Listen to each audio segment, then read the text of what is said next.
Hey there, it's Brittany Chavers, and I'm back with a wonderful bead mix from Jesse James Beads. Today we're going to make a necklace using Parisian blue, I think it'll be a lot of fun. We're going to use some 22 gauge German style wire in silver, and I'm going to make a focal that we'll build off of for the rest of the necklace.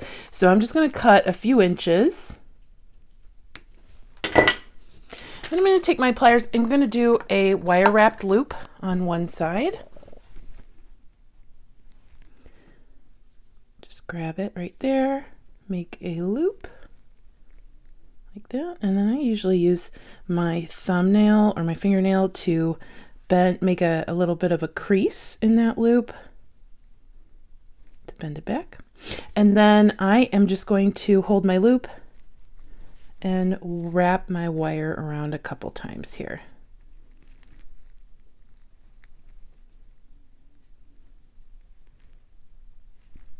There we go. We'll do 3.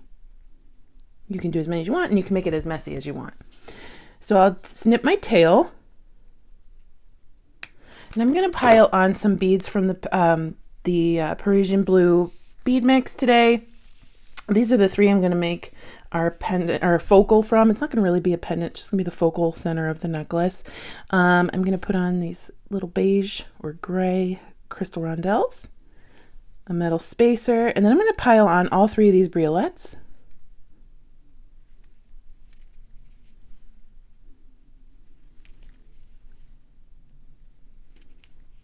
And then I will go in reverse order. So we're going to put on another spacer and our crystal rondelle. So here is how our connector is going to look, and we can use this as a pendant like this, hang a tassel, hang another pendant underneath it, or we can use it sideways like this in the necklace as a connector, or somewhere else in the necklace as a connector. And I'm going to use it like this as the focal in the necklace. So I'm just going to go ahead and wire wrap this end.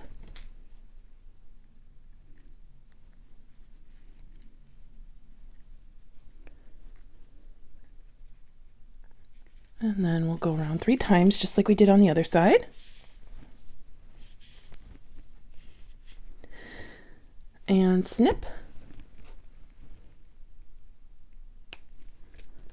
And now we have a cute little pendant or focal or whatever you want to use. So we're going to build our necklace from that. I laid out some beads from the mix, and I'm also going to incorporate some beads from this really cute Earl Grey mix, and I think it has some really great coordinating beads that pull out the grays in the blues from the Parisian mix. I'm going to set these aside here, and the first thing that's calling out to me are these wonderful crystal balls. I love those, so we're going to put those right here to get some bling to go off of our briolets in the front. Got to start out sparkly. And then I'm going to put in a couple of these crystal matte and crystal beads throughout. I'm actually going to move that guy, put it right there.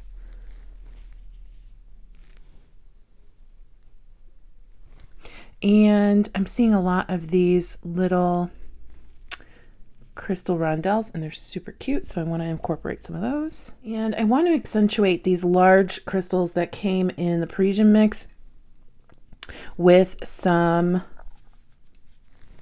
really pretty crystal AB rondelle spacers. So I'm going to put those around the sides of those. I'll put these little tiny crystal rondelles around these other crystal rondelles that came from the Parisian mix.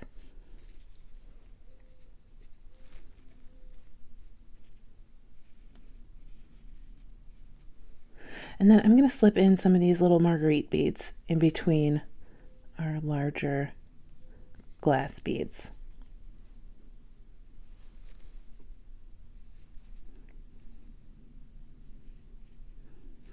Okay, I think we have a really pretty sparkly mix here, and then I'm just going to string this, and we're going to finish up the back of the necklace with some chain reaction. I thought this looked really nice, has a nice smoky quality to bring both of the mixes together. And then we'll make a pair of earrings to match our fun and sparkly necklace. To string, I'm using some 19 strand bead-along bead stringing wire, and I am going to start from the back, and then we'll come and crimp on to our main focal.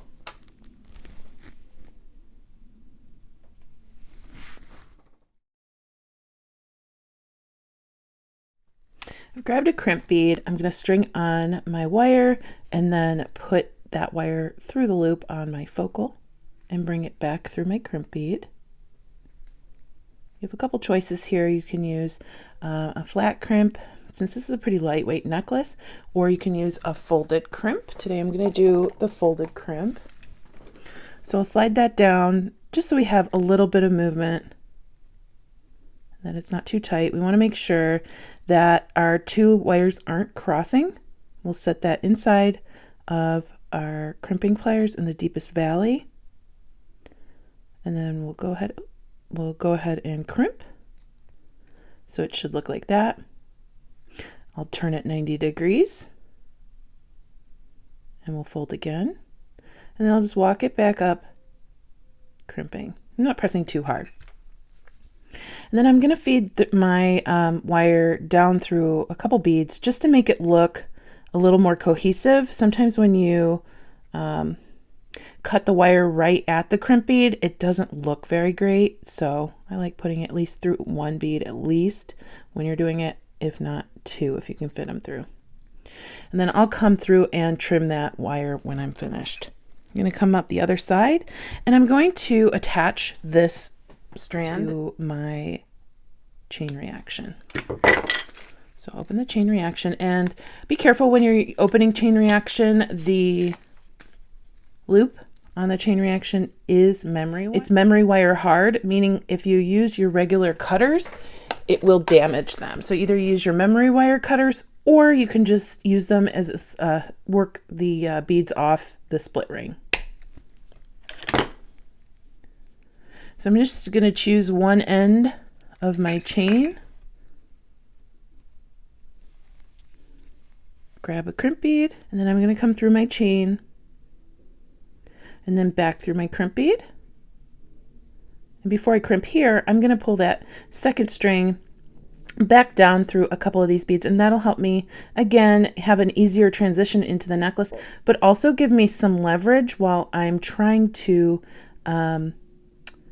pull my wire. So we don't want this to be in a straight line, otherwise it will not lay well on our necklace and it'll look a little weird when it's draped on your neck. Okay, so we see it's kind of loosey-goosey, but we're making sure that there isn't a whole lot of space. So I'm going to actually make a trim right here because I don't want that to impede how well the necklace lays. Make sure just to cut the tail of the second wire. I'm going to pull that again. We're pretty good. There we go. And then I'll just do the same exact thing and crimp like I did on the other side.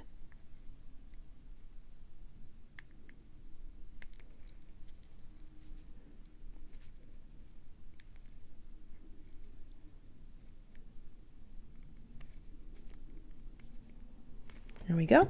And then we'll trim, and I will repeat the same exact process when I string the other side of the necklace. All right, here is our sparkly, fun, easy necklace. And I don't even need to put a clasp on it because it fits over my head. However, if you want a clasp, that's totally fine. You could just snip the chain in the back halfway and attach one with 2 jump rings. But I love how sparkly this is, and this focal is just wonderful. So we're going to make a pair of dangly earrings to go with the necklace, or they actually can probably be worn on their own. I have a jump ring. Actually, I have 2 jump rings. I have a head pin and an ear wire. We're going to use this teardrop, this pave crystal bead, which is awesome. So pretty, such a pretty blue. And then 2 of these bead caps. I'm also going to cut just a little length of our 22 gauge wire. With the wire, I'm going to make a wire wrapped loop, just like we did in the necklace.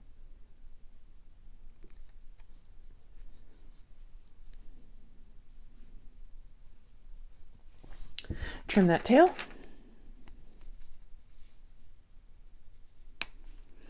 And then I'm going to stack on a bead cap,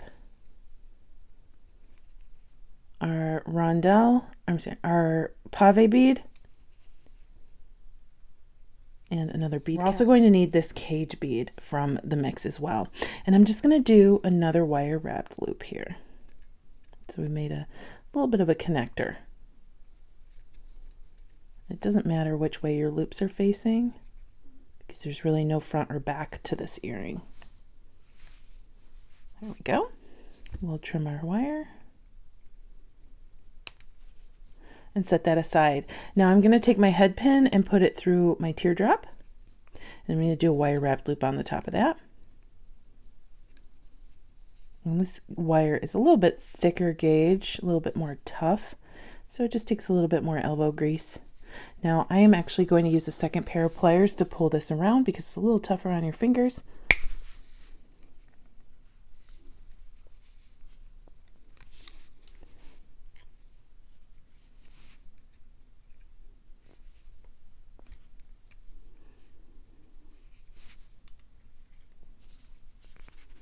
There we go.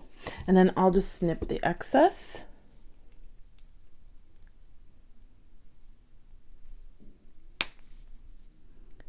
Oh, make it a little bit more. There we go. And I'm going to take a jump ring and I'm going to attach all three pieces together. So our little dangle will hang below our cage bead. We'll put it right there. Close that up. I'll find my second jump ring.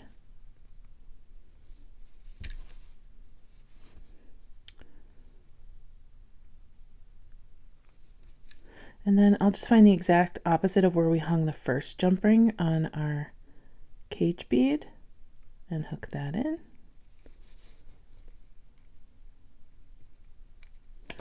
And now I'm just going to open my bead, my ear wire, and slide that on. And we have a fast, fun, sparkly and dangly, really cute pair of earrings. I want to thank you so much for watching today. I had so much fun making both of these pieces, and I can't wait to see what you create with the Parisian Blue color trends mix. Thanks so much for watching. Have a good one. Bye-bye.